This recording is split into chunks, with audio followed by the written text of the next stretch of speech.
Hi, welcome to Around the Root on the last Tuesday of February. We got a great lineup today, but clearly I am flying solo. Unfortunately, Dominic is sick today, so hopefully I can get it going by myself. But first, I wanted to say thank you to Grizzly Broadband for sponsoring this month's show. It has been amazing working with them and having them be a sponsor. And then I am actually we don't have a lot at the chamber going on, so I'm going to bring up Grace because she does have some stuff. She's part of the Chamber's Ag and Local Foods Committee. Grace, welcome. Hi, Dawn. Thanks for having me. Thanks for coming. You've got a couple things here today, and I'm glad to have you helping me out. So tell us a little bit about the Ag and Local Foods Committee. Yeah, so the Ag and Local Foods Committee was started at the Chamber a couple of years ago, and it's a networking group and an information sharing group for farms, food businesses, and other people interested in local food in the Bitterroot. And so we have a meeting once a month, and this month is going to be a happy hour at Victor Station from 4 to 6. I believe the Chamber is buying the first beer, and it's going to be a really casual event where people can meet and greet different businesses in the Bitterroot that are working in food and ag. And at the end, we're going to have a short presentation by Corvallis FFA. So it's going to be really fun. If people are interested in coming, bring business cards, handouts, any information about your business. Okay, awesome. I've been to a couple of them. They're a lot of fun. There's a lot of agriculture in the valley, so it's great to kind of have a place to bring them together and not work together. And so how did you end up joining the Ag Committee? Kirsten Schmidt from the Western Ag Research Center really spearheaded the committee. I believe she's on the chamber board, and she was kind of the brainchild behind this committee. And she approached me when it was first beginning, and at the time I didn't have the capacity to join. But I got involved in an event dinner we did last year, which was a Meet Your Local Farmer dinner, where we had 4 or 5 different farmers speak at this dinner, and people ate all local food. And with helping in that event, I was invited to join the committee, and it just seemed like the right thing to do. So it's a really fun group. Yes. And now you are you taking it over from Kirsten this year? We are still kind of figuring out the leadership structure right now. There are 4 vice chairs, and we're all kind of like equal footing in charge. Okay. So including Kirsten. Kirsten is still part of that, which we really appreciate. Yeah, awesome. All right, and we also have you here to talk about you work at the Ravalli County Economic Development Authority. I always say that wrong. Sorry. Okay. There's a lot of words in that title. I know there is. We'll call you Rosita for sure. That's the best way to do it. So you're here to talk about speed dating. So tell us about that. So I am putting on a farm and ranch insurance speed dating event with my colleague Daly Sullivan at Missoula Extension. This event is going to be in Missoula at the Missoula Extension in the Ecology Building. It's where the butterfly house is. It's right next to the fairgrounds. And it's not really dating. We thought, in the spirit of it being February, what is a good way to make meeting insurance agents approachable? So this event is basically a bunch of small roundtables with different local ag insurance agents, and people who come can learn about different coverage options and how to cover like farm equipment, agritourism events, outbuildings. It's a good way to make insurance approachable and to meet local agents that can help you with the best coverage for your operation. Yeah, awesome. It's February 26th. It looks from 6 to 8 p.m. Yep. And the Missoula Extension and Ecology Building, like you said, next to the fairgrounds there. Mm-hmm. And then if they needed to get a hold of you for anything, how would they call Rosita? Do you have a phone number that they can call? Yep. So they can call me at 406-375. Give me 1 second. Sometimes I mix up my phone number and my organization's phone number. They can call, I was going to get it right, 406-375-9416, or they can email me at grace@rceda.org. Okay, awesome. And then just one more thing, I'm going to put a QR code up here, and this just goes to your website. You've got a couple things going on, and we'll have you back, of course. But if you wanted to mention anything else, what would you mention that's going on? We've got an upcoming class on water rights, 310 permitting, and ditch rights. And that is on March 10th from 6 to 8 p.m. at our building in Hamilton. Spots are filling up fast, so if people are interested, I'd highly recommend registering sooner rather than later. And we also have an orchard management class coming up on March 14th in Corvallis. Currently have a waiting list, but there is a possibility that we offer a second class this spring in the Bitterroot. So if people are interested, they can reach out to me at my email or my phone number. Thanks, okay. Dawn. Awesome. Thank you so much, Grace, for joining us. If you want to check out what they have going on, go up to rewind a little bit, go to that QR code. And thank you. And we're going to bring up our next guest. We are bringing up Barbara Liss from Explore the Arts. And you may have remembered her from December. You came to talk about the poetry contest, and you have the results for the most part, right?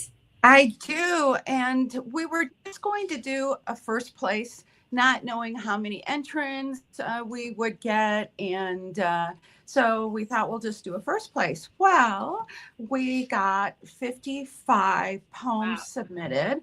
And when I sent the file off to the judges, they said, one? You want us to select one? And so they couldn't do that. They weren't capable of just selecting one. They did select a first place, a second place, and each one of them selected 3. So we have 2 honorable mentions as well. So I'm thrilled with the results, and it looks really lovely in the gallery. We have 3 artists with original paintings who are also poets. So they have poems with their artwork. We have 10 journals created by Shimmy McKenzie, and Janet Cates did the calligraphy of the poems on it. And then the rest of the poems all have artwork that I created with the poems. So it's a very visual poetry contest. But let me tell you who they are. Yes, because I'm sorry, I didn't mean to cut you off, but I just did want to let everybody know I tried to cheat and have Barbara tell me who won before, and she said, no cheating. So I'm very excited. Go ahead, Barbara. Okay, so runner-ups are an honorable mention. This one's called Mid-Cookie Crisis. I've reached midlife, in the middle of the cookie, which is sweet, oh, so sweet, but impossible to wade through without getting bogged down and dragging the goo on your shoes all the way to the other side. And that's by Jennifer DeGroot. Oh, awesome. Fun. Another runner-up, honorable mention, is called The Window. I open the window to get in touch with the outdoors. It's a little too much. Close it again. Okay, that's enough. An old man who just rose, not feeling too tough, Outside is not heated except by the sun in February. Feels like it's done. Closing the windows. All right with me. Inside the house where I'm 83. By Oh, Eugene Beckes. oh, that's cute. I like that. Second place is called A Minute of Motion. Tick, tick, breath flows. Seconds chase, never slow. Moments slip, shadows grow. Hands circle, soft and low. Sun rises, sun will fall. Whispers answer midnight's call. Heartbeats drum, footsteps pace. Time flows on, no embrace. Memory dances, futures gleam. Life pulses a steady stream. Tick, tick, tick. And that's by A.B. Hughes.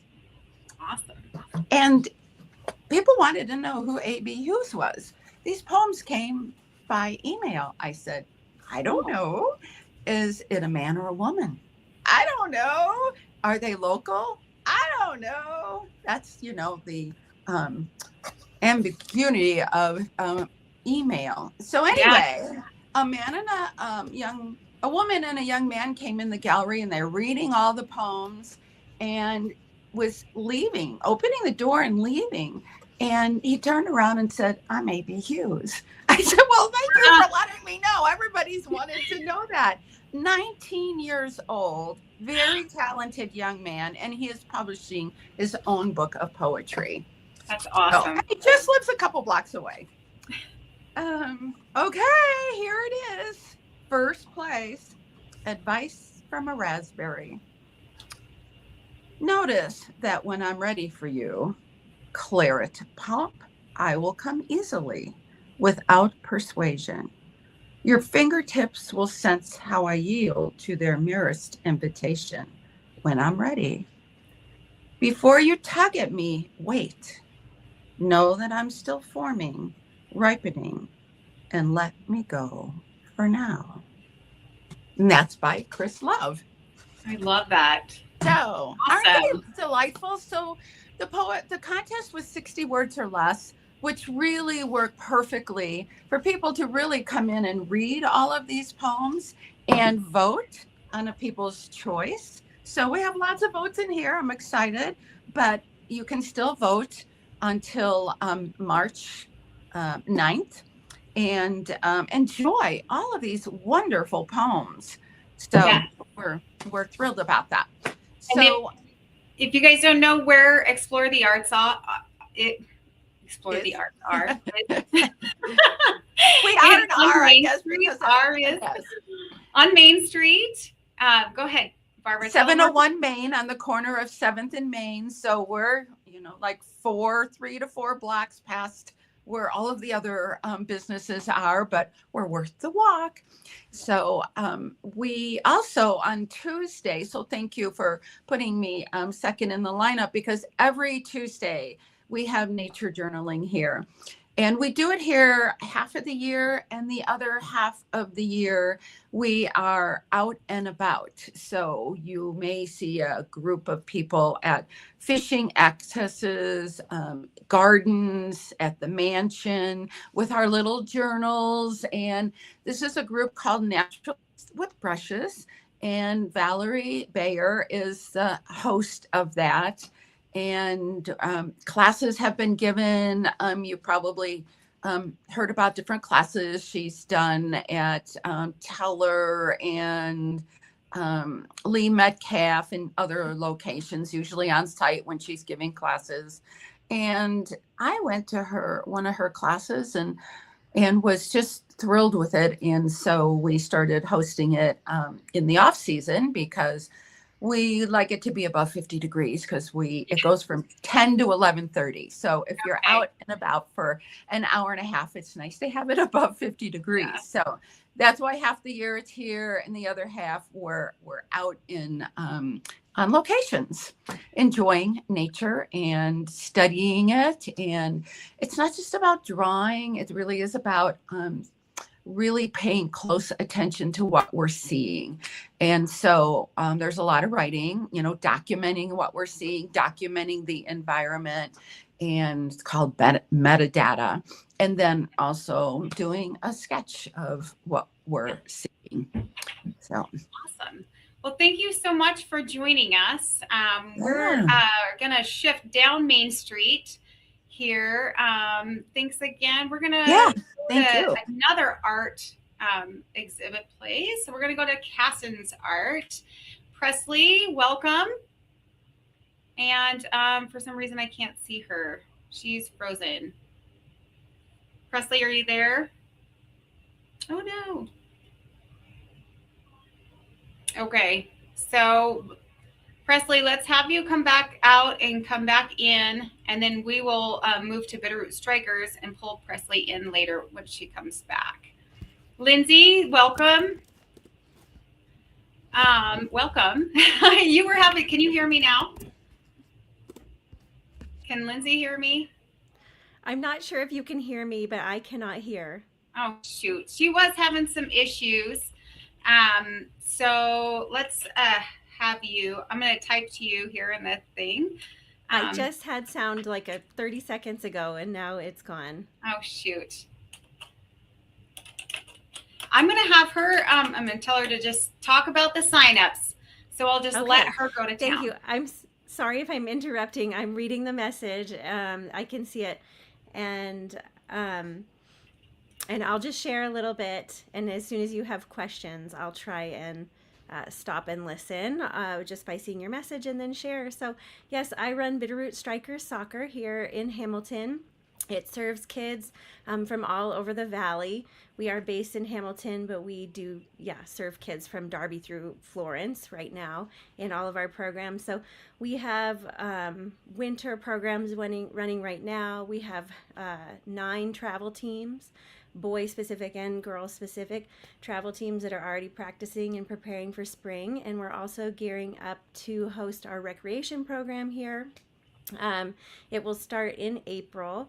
Registrations are open right now, and our recreation program is really just for kids all over the valley that are from 3 years old up through 8th grade.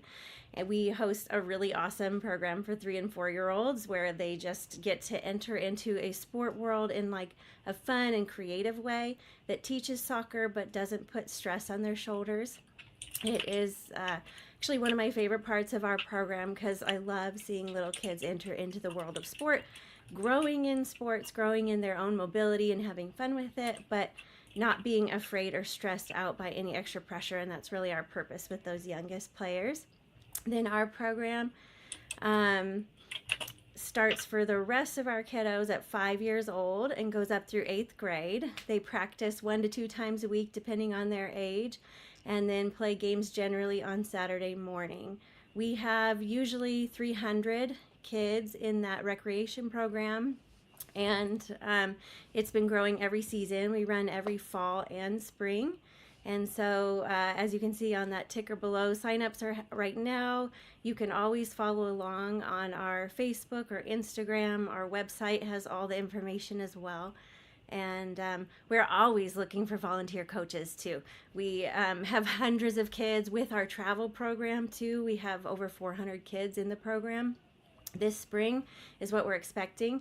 So the more coaches we have, the better. We always set our coaches up with a practice session lesson so that they can grow with us. We're all on the same page doing a similar thing. So if you're interested in coaching soccer, get a hold of us because we would love to develop coaches and just create an awesome community environment, not just for the kids, but also for adults too.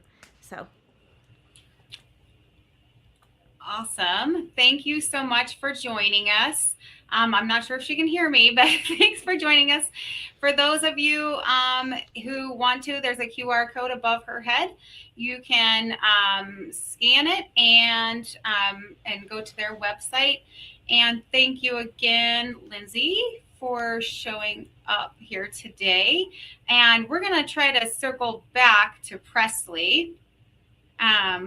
Presley, are you there? Yay! But you're muted. There we go. That's better. Awesome. Sorry about that. I'm not sure what Yeah. happened. I don't know. We're having a couple of technical difficulties today, but I think we're working through it, and it's great because it's live and unfiltered. So Yeah, that's the fun part, right? yeah, absolutely. So on with the art topic, you guys are tell us about you guys and what you do on Main Street because you're there too. Yeah, so I represent Cassens Fine Art. We're over at 215 West Main Street, so right down center. We're actually hosting an artist exhibition this Friday. So from 5 to 7, the show is After the Herd. It's by the artist Doug Taplin, and he is just a Canadian artist that's driving all the way down here to get us new paintings for the show, and they all center around bison and elk, but it's really more about the long connection that humans and animals have to the land around and alike. So it's going to be from 5 to 7. We have a charcuterie board from Seppi's, and we have wine from Jesse's, and Doug will be here himself, and it's just a great way to celebrate art and the animals around us. Yeah, awesome. I grew up with just elk and bison pictures. Just my dad worked for the Rocky Mountain Elk Foundation, so that's the only art we had in ours. So I'm really excited about this. Yeah, and they're gonna be big ones. Like we have the smallest are gonna be like 24 by 24, and then they get up to 24 by like 50. So they're gonna be really cool to see in person. Now, are they all originals or are they prints? They're all originals. So first time ever seen. It's going to be completely new for this show specifically. Awesome. And we do have a QR code for you up there. This is goes to your website where they can kind of see about that exhibit. And you guys are host events all year long. Yes. Do you have anything else planned that you'd like to just throw out there and then maybe come back on the show? Yeah, absolutely. I know we are hosting the Oil Painters of America. Oh, that's not till August, but it's a very exciting and honorable choice for us to be hosts. They get to pick from all over the country, and we got to host American Impressionist Society last year. So we are thankfully got in with the Oil Painters of America. So that's going to be really exciting when we're taking down the whole gallery, and it'll be more details as soon as we get closer. Awesome. Well, thank you so much for joining us today. And I hope your event goes really well. So if you guys are interested, scan that QR code up there, find out more information about it. But come on February 27th from 5 to 7 p.m. to Cassens Fine Art on Main Street. And thank you again, Presley, for joining us. And now we are going to move to the Daly Mansion. Courtney, welcome. Can you hear me? I can hear you. Good morning, Dawn. Awesome. Well, what do you have going on? You always have so much going on at the mansion. What is going on now? There's always something going on at the mansion. What's happening coming up starting next Saturday and all through March is one of my favorite things that we put on. It's not an event. It's actually a free spring speaker series. We invite historical speakers to come and do presentations every Saturday morning in March at 10 a.m. And we have a really great lineup. The first speaker on March 7th is Channing Hartelius, traveling from Great Falls, Montana. And yes, that is my father.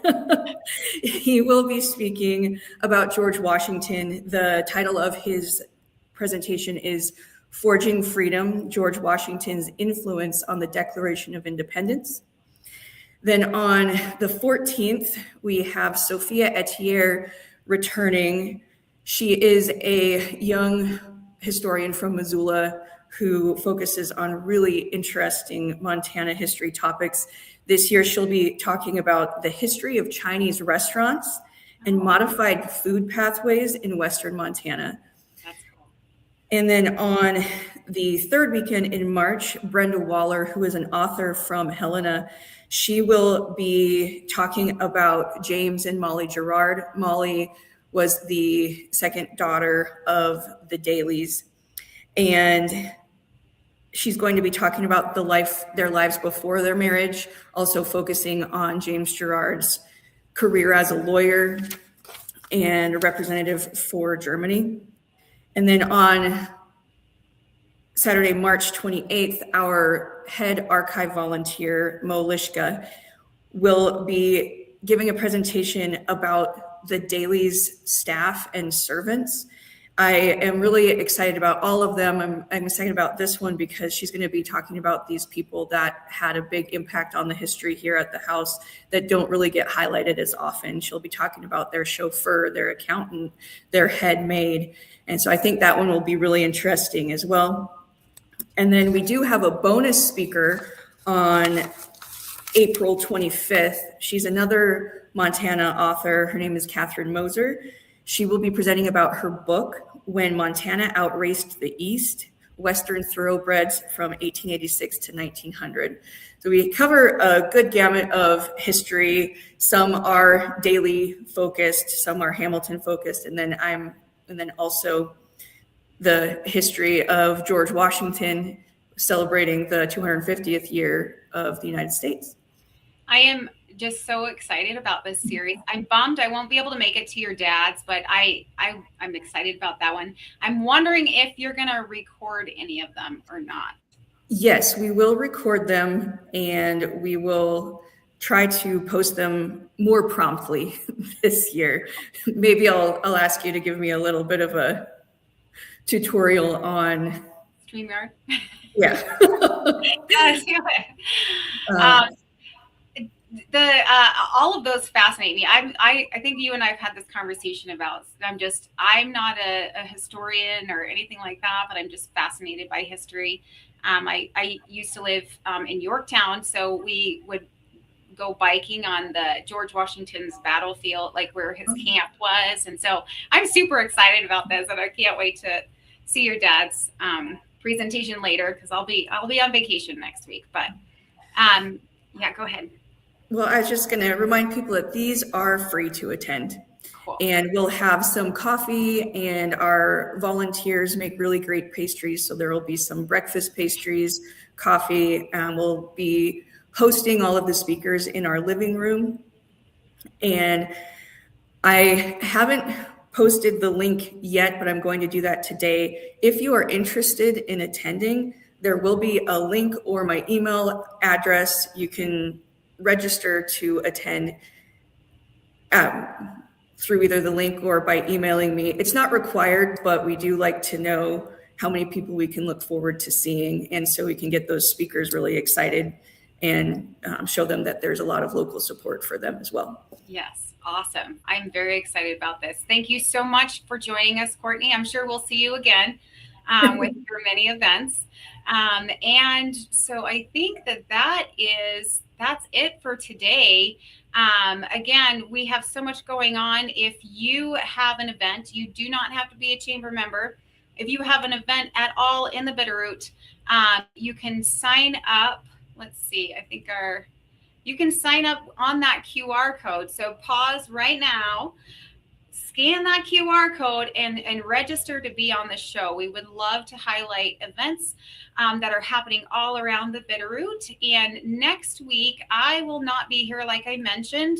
I might pop in on a pre-recorded video for something that's happening live at that moment. So we can't get people here. Maybe if I can round them up. But otherwise, you will have Andrew from Grizzly Broadband, and Dominic hopefully will be back next week. And until then, thank you so much for joining us today, and we will see you later.